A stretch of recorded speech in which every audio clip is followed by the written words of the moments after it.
Nggih. Monggo. Biyen aku ra wis kodho jroning bebrayan kebak ing panggoda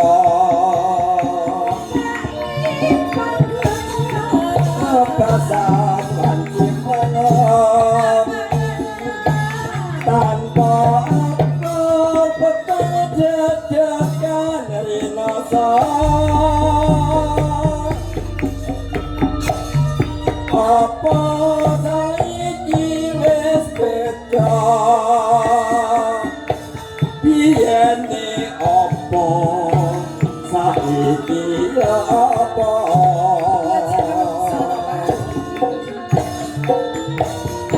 sliramu saling sloga biyen tresno saiki dak sia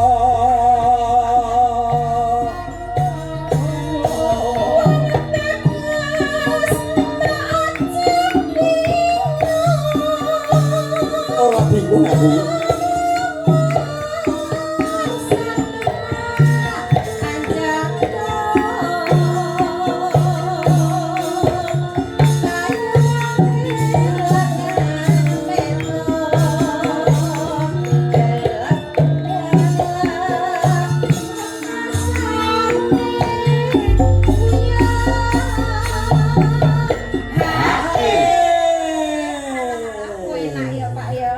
enak.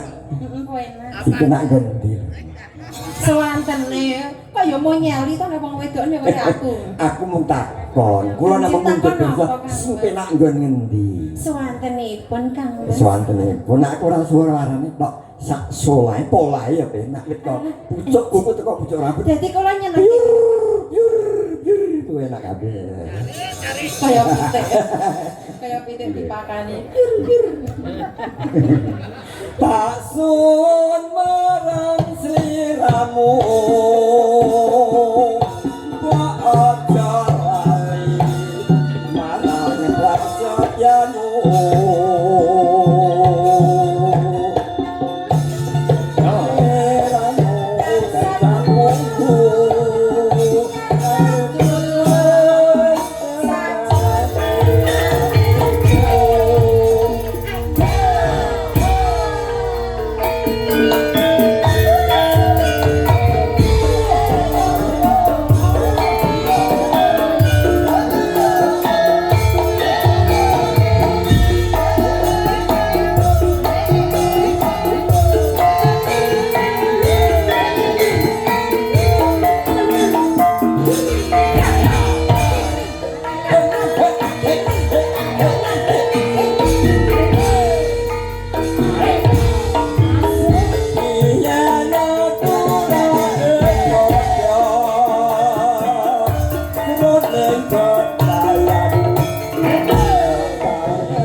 ngumpuli garing iki.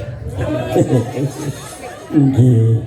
Aku aku nanti perisani Mas Asli ini jam berapa piye. Niki garen kula Semare. Dia kali monggo. Oh, selamat. Ayo. Tak so